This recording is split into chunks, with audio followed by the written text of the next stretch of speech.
Trinity was 68, a retired seamstress who spent most of her days in a small, sunlit room, surrounded by colorful fabrics and half-finished quilts.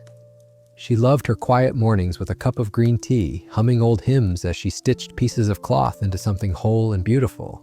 But lately, even lifting the scissors had started to feel heavy. Her hands trembled, her legs ached, and the warmth in her face had faded into a kind of pale fatigue she couldn't explain.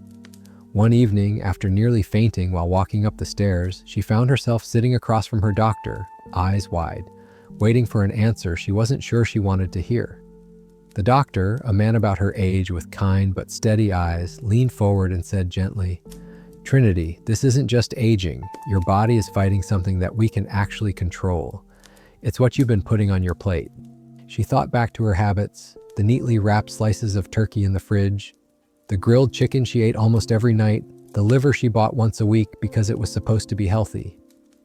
These foods were the staples she trusted, the very ones she thought were protecting her. And yet, her blood pressure was rising, her energy vanishing, her joints stiffening. It was as though every bite she took was quietly stealing her strength instead of giving it back. At first, she resisted the thought. After all, hadn't she read countless articles praising lean chicken breast? Or heard friends say liver was a miracle food for energy? It seemed impossible that the very meat she had chosen with care could be part of the reason her body felt so fragile. But as the weeks went on, she couldn't deny the truth her body was speaking louder than words. Every step was slower, every chore took more out of her, and the spark in her eyes dimmed each night before bed. She felt as though time itself had turned against her, pushing her down a slope she could not climb back up. Then something shifted. Her granddaughter, visiting one afternoon, brought over a package of grass-fed bison from a small local market. "Grandma, I heard this is good for energy," she said. Trinity smiled politely, thinking it was just another trendy health food. But that evening, when she cooked it simply with rosemary and garlic, the aroma filled her kitchen with a richness she hadn't smelled in years. She ate slowly, savoring each bite, not expecting much. Yet within days, she noticed she could walk a little farther without stopping, and the heaviness in her chest seemed to lift. It wasn't a miracle overnight, but it was as if her body was finally receiving the nourishment it had been pleading for all along. As her doctor explained later, the difference wasn't just about calories or protein. It was about the hidden traps in the meat she had trusted, sodium bombs, chemical residues, and toxins that her aging body could no longer push aside. What felt safe was, in truth, silently wearing her down, and what felt unfamiliar, these cleaner, grass-fed choices, was gently rebuilding her from the inside out. Trinity began to see food not as habit, not as convenience, but as the most intimate form of medicine she could give herself. Today, when she threads her needle and sets her cloth in place, her hands no longer tremble the way they once did. She feels her legs holding her steady, her mind sharper, her breath lighter. It wasn't about adding years to her life, it was about reclaiming the life inside her years. And it all began with looking at something as ordinary as a slice of meat and realizing it had the power to take her down, or lift her back up. Trinity had always been proud of her careful eating habits. Ever since her husband passed away, she made sure to cook small, simple meals that she believed were healthy. Her favorite was the quick turkey sandwich she ate for lunch almost every day. 2 slices of whole wheat bread, a leaf of lettuce, a slice of tomato, and 2 folded sheets of lean deli turkey. To her, it was the picture of moderation. Nothing fried, nothing greasy, just light and easy. She even told her friends at church that this was her secret to staying trim. But one afternoon, while standing at the kitchen counter spreading mustard on her bread, she noticed her fingers looked puffy. The ring she once wore with ease now left deep impressions in her skin. She brushed it off, blaming the summer heat, and carried her plate to the living room. Halfway through her sandwich, though, she felt her heart racing in a way that frightened her. It wasn't the flutter of excitement or nerves, it was a steady pounding that seemed too strong, too insistent for a quiet afternoon.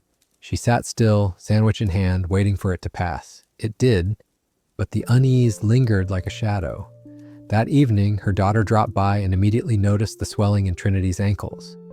"Mom, those don't look right," she said, crouching to press her fingers gently against the skin. The imprint remained. "You should get this checked."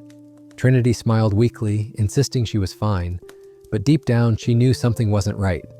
Later, lying in bed, she thought about how her doctor once mentioned sodium, how it could make the body hold water and strain the heart. She had always assumed he meant potato chips or salty soups. It never crossed her mind that the very turkey slices she bought from the health aisle could carry over 1,000 milligrams of sodium in a single serving.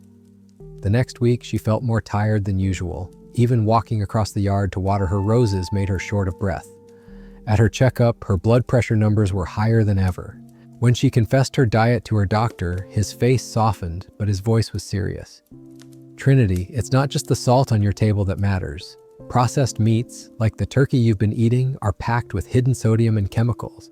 Your body can't handle that load the way it used to. His words struck her like a stone in still water, rippling out into every choice she had made in her kitchen. That night, Trinity sat at her table staring at the package of turkey slices. The bright label promised lean protein and heart healthy. It felt like a betrayal, like the careful choices she had trusted were turning against her.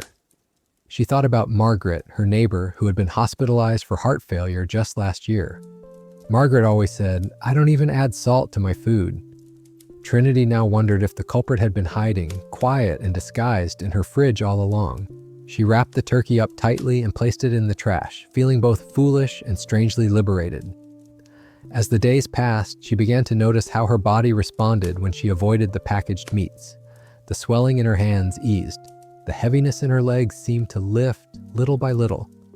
Her daughter noticed too, saying, "You look lighter, Mom, not just in weight but in spirit." Trinity smiled, though part of her still felt angry that she had trusted something so ordinary, something so marketed as safe. Yet beneath the anger was a small spark of hope. If one simple change could make such a difference, maybe her body wasn't as fragile as she feared. Maybe there was a way back. It was a quiet but powerful shift. The realization that the foods she thought were her allies might have been quietly eroding her strength. She no longer looked at a sandwich the same way. What once symbolized comfort and convenience now reminded her of a hidden danger, one that nearly stole her health without her even knowing. And with that realization came the first step in her transformation. Trinity wasn't sure what she would eat tomorrow, but she knew this much. The turkey was gone for good, and she was ready to uncover the truths hiding in plain sight. For weeks, Trinity had replaced her sandwiches with simple meals she cooked herself. But chicken breast still filled her dinner plate most nights. It had always been her comfort food, the golden fillet sizzling in a pan, sprinkled with a pinch of pepper, paired with steamed vegetables. She felt proud each time she ate it, certain she was making the right choice. After all, wasn't chicken breast the healthiest meat everyone had recommended for decades? Yet something strange began happening. Nights that should have been restful turned restless. Trinity would lie awake long after midnight, staring at the shadows on her ceiling. When she did fall asleep, her dreams were uneasy, and she often woke drenched in sweat.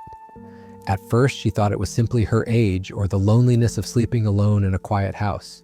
But the exhaustion that greeted her each morning was different. It wasn't just tiredness, it was a heaviness in her bones, a fog that clung to her mind. One evening, her son called to check in. He noticed her voice sounded flat, weary. "Mom, you don't sound like yourself," he said.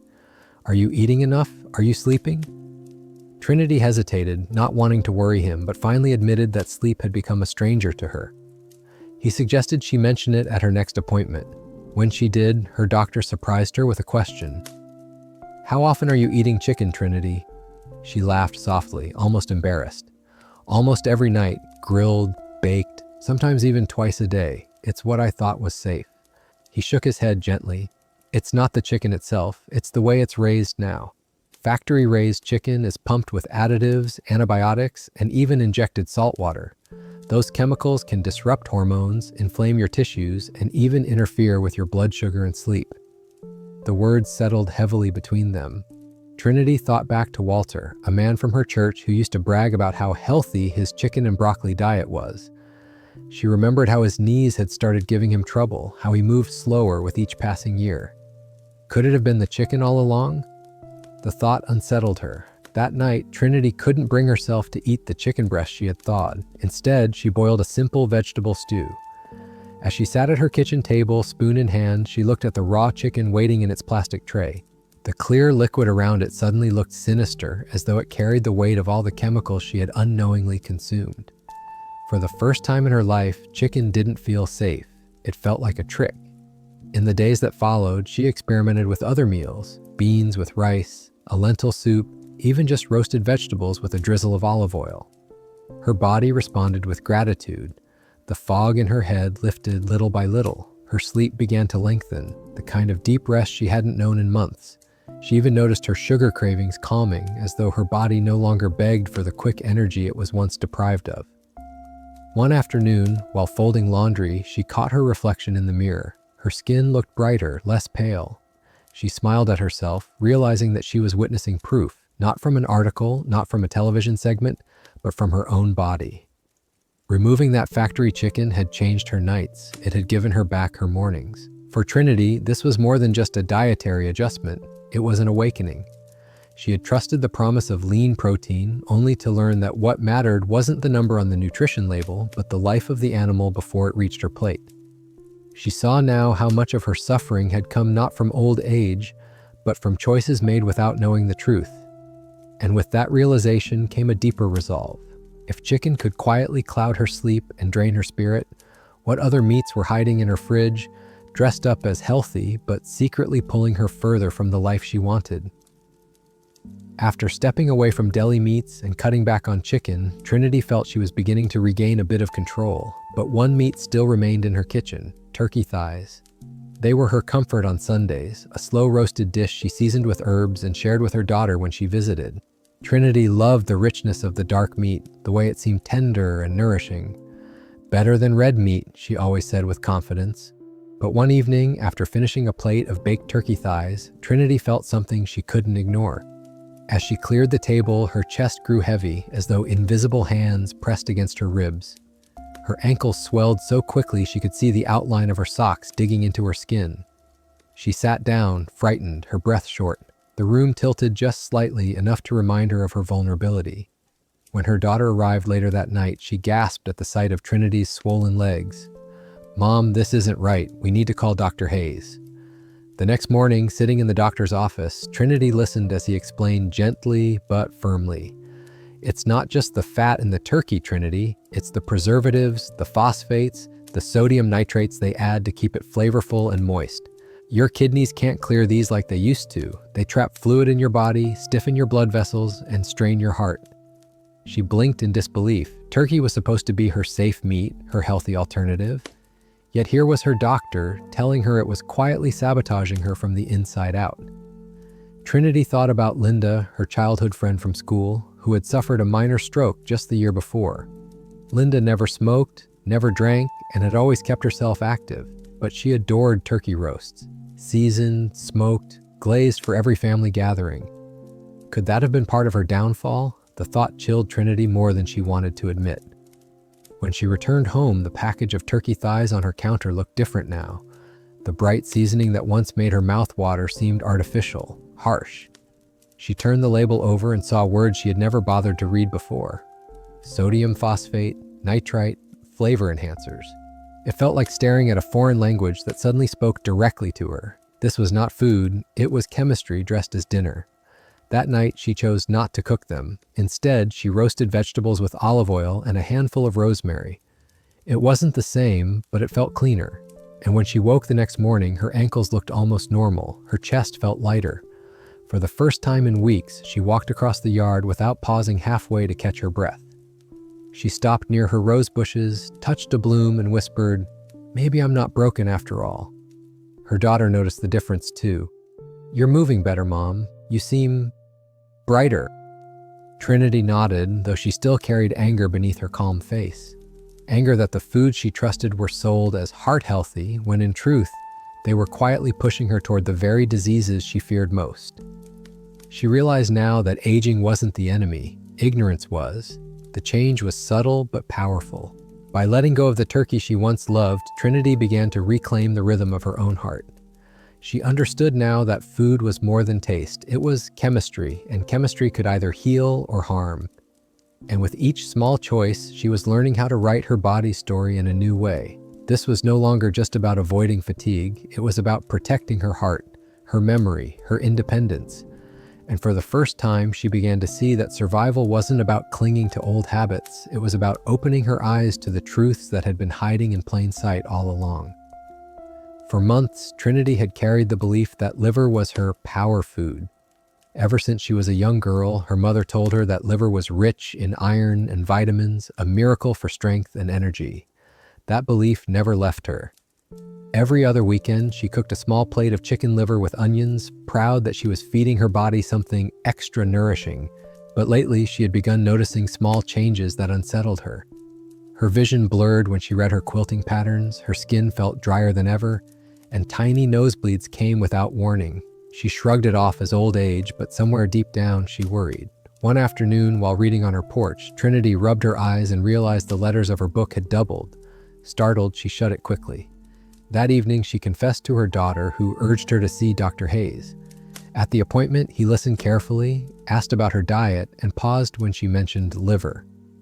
"How often?" he asked. "Maybe once a week, sometimes more," Trinity replied. His brow furrowed. "That's the problem. Liver is nutrient-rich, yes, but too much vitamin A and iron can become toxic, especially at your age. It builds up in the liver itself, and your body can't flush it out." Trinity sat stunned. "So what I thought was medicine was actually poison," she whispered. Dr. Hayes nodded, his voice gentle. "Exactly. I've seen many seniors unknowingly harm themselves this way. In moderation, once in a long while, it can help. But weekly, your body simply can't process that overload anymore." That night, Trinity sat at her kitchen table, staring at the small container of liver she had thawed for the weekend. It looked innocent, familiar. She remembered her mother frying it in an old skillet, filling the house with the smell of onions and butter. The memory felt safe, warm, and yet now, with blurred vision and fatigue haunting her, that same food seemed like a thief disguised in comfort. She wrapped it tightly and threw it away, just as she had done with the deli turkey weeks before. Her hands trembled as she dropped it into the bin, not from weakness this time, but from the weight of betrayal. In the days that followed, she paid closer attention to her body. The nosebleeds faded, her skin softened just a little. Her vision, though not perfect, seemed steadier when she threaded her needle. Small changes, but enough to remind her she was on the right path. Her daughter noticed too, commenting one afternoon, "Mom, you look less tired, your eyes are brighter." Trinity smiled, holding back the tears that threatened to spill. She realized then how deeply food was tied to memory, to family, to culture. Liver wasn't just meat, it was her childhood, her mother's voice, her belief in old remedies. But she also saw how time had changed her body, how what once healed could now harm. This truth was not easy to accept, but it was necessary. And as she folded her quilts in the quiet of her sewing room, she whispered to herself, "It's not just about living long, it's about seeing clearly, walking steadily, feeling whole." For the first time, she understood that health was not only about adding things in, but also about letting certain things go. Trinity closed her eyes that night with a lighter spirit. The old myths were falling away, and in their place was something new. A trust, not in labels or traditions, but in her body's quiet wisdom. By the time Trinity let go of liver, she felt both relieved and uncertain. For months she had been learning which meats were hurting her, but she still wondered, what was left? What could she trust? The answer came one afternoon at the market when her granddaughter Lily tugged her hand and pointed to a small sign at the butcher's counter. Grass-fed beef, local farm. The words sounded fancy, almost too good to be true. Trinity smiled politely, but Lily was insistent. "Grandma, I read this has the good kind of fats, not like the regular beef." Trinity hesitated. Red meat was something she'd avoided for years, afraid of cholesterol and heart trouble. But she trusted Lily's bright confidence, so she bought a small cut, just enough for one meal. That evening, she cooked it carefully, searing the beef in her old iron skillet with a touch of rosemary and garlic. The smell filled her kitchen, richer and deeper than anything she had tasted in years. She cut a small piece, expecting heaviness, but instead the flavor felt clean, almost sweet. It was only a few bites, yet something in her body stirred awake. The days that followed brought small but undeniable changes. One morning, while quilting, she noticed her hands held the needle with steady strength. The trembling that had embarrassed her for months was quieter now. When she reached for a jug of water to refill the kettle, her grip felt firmer, her arm steadier. It was as though some hidden reserve of strength had returned. Her daughter noticed too. "Mom, your hands look stronger. Have you been exercising?" Trinity laughed softly, shaking her head. "Just eating differently." At her next appointment, she shared this with Dr. Hayes. He nodded, pleased. Grass-fed beef is different, Trinity. It carries omega-3s, conjugated linoleic acid, and more antioxidants than grain-fed cuts. In small portions, it helps rebuild muscle instead of breaking it down. His words resonated, but more than that, she felt the truth in her body itself. The strength in her hands wasn't theory, it was real. Still, she was cautious. She didn't eat it every day, only twice a week, savoring each small portion. She paired it with leafy greens from her garden, kale, spinach, parsley. Each meal became an act of quiet ceremony, a way of saying to herself, I am still strong, I am still here. And each night she went to bed with less fear of waking up weaker than the day before. One afternoon, she sat in her garden trimming her roses, her hands moving confidently with the shears. The sun warmed her back, and she realized she was no longer holding herself like someone fragile. She was working, moving, breathing, as if her body had remembered how to be alive again. It wasn't dramatic, it wasn't instant, but it was steady, like a thread being pulled through cloth, weaving strength back into her. That night, she thought about Harold, a man from her community center who used to struggle with weak legs. He once told her he felt like his body was fading away. Now she wondered if he too had simply been starved of the right kind of nourishment. Trinity wished she could share her discovery with him, tell him that sometimes healing didn't come from more pills, but from changing the smallest thing on your plate. For Trinity, that piece of beef was more than food. It was proof that not all meats were dangerous, that some could give back what age had slowly taken away. It was her first step, not just in removing harm, but in welcoming healing. And with it came a new kind of courage, the courage to keep searching, to keep learning, to keep rebuilding her body piece by piece. As she lay down to sleep that evening, her hands resting calmly on her quilt, Trinity whispered into the quiet, I'm not done yet. And for the first time in a long while, she truly believed it. The seasons shifted, and with them, Trinity's body continued to change. She had already felt the difference that came from removing the dangerous meats and welcoming small cuts of grass-fed beef. But the real turning point came unexpectedly when Lily visited again, carrying a paper bag from a local butcher. Inside was something Trinity had never tried before. Bison. At first, she laughed. Bison? Lily, that sounds like food from a history book. Lily only smiled. Just try it, Grandma. They say it's like nature's multivitamin. Trinity hesitated, but the curiosity was stronger. That evening, she cooked the bison simply, searing it in her pan with rosemary and a drizzle of olive oil. The first bite startled her. Not heavy, not greasy, but clean, almost delicate. It didn't sit in her stomach the way other meats had. It felt lighter, kinder, as though her body had been waiting for this all along. The next morning, Trinity noticed something remarkable. When she stood to open the curtains, her legs carried her without hesitation. She walked across the room without gripping the chair for balance. Her breath was steady, her chest light. Later that week, during her quilting circle, one of her friends remarked, Trinity, you're glowing. What's your secret? Trinity chuckled softly, her heart warming. For the first time in years, she had an answer that wasn't medicine, wasn't rest, wasn't resignation. I changed the way I eat, she said, and it changed me back. At her follow-up appointment, Dr. Hayes listened with a quiet smile. Bison is powerful, Trinity. Lean protein, omega-3s, iron, B12. It restores energy without burdening the body. It's not about eating more, it's about eating what truly heals. She nodded, though she hardly needed convincing anymore. Every morning she woke, she felt her body thanking her, reminding her that change was possible at any age. The transformation reached deeper than her health. Trinity began planning again, small things like tending her garden in the spring or teaching Lily how to quilt. She no longer moved through her days as though time was an enemy. She felt present, alive, restored. The fear that once clung to her, the fear of losing independence, of fading quietly, was loosening its grip. She could see tomorrow again, not as a threat, but as a gift. One evening, as the sun set outside her kitchen window, she folded her hands and whispered to herself, I almost believed it was too late, but it never was. My body just needed me to listen. She thought of the turkey, the chicken, the liver, the silent thieves of her strength. And then she thought of the beef, the lamb, the venison, the bison, the givers, the quiet healers. Each choice had been a step on her path. each lesson stitched into her like the fabric she sewed together piece by piece. That night, as she lay beneath the quilt she had made with her own hands, Trinity smiled into the dark. She wasn't cured of age, no one ever is, but she had found something greater. She had found her power to choose, to heal, to live fully in the body she still called home. And with that, she closed her eyes, not with fear of what tomorrow might steal, but with gratitude for what it could still return. Trinity's story was never about giving up food, it was about learning to see it differently.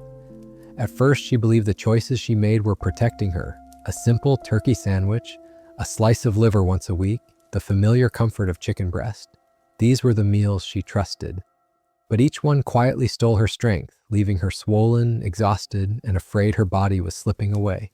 The turning point came when she dared to question those habits, when she chose to let go of the foods that betrayed her, no matter how ordinary they seemed. What followed was nothing short of renewal. With each small change, throwing away the deli turkey, saying no to factory chicken, turning from liver, refusing the seasoned turkey thighs, she carved away the silent burdens weighing her down. And with each new discovery, grass-fed beef, lamb, venison, bison, her body responded in gratitude. Her hands steadied, her breath grew lighter, her nights grew calmer, and her days once again held the promise of tomorrow. Trinity's journey is a reminder that age does not close the door to transformation.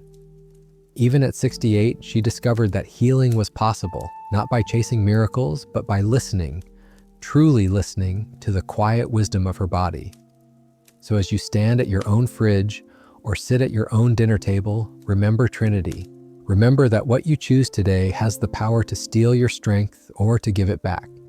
Change does not begin with a grand gesture. It begins with one small decision, one mindful choice. And as Trinity now whispers to herself each night, grateful and steady, it's never too late to feel alive again.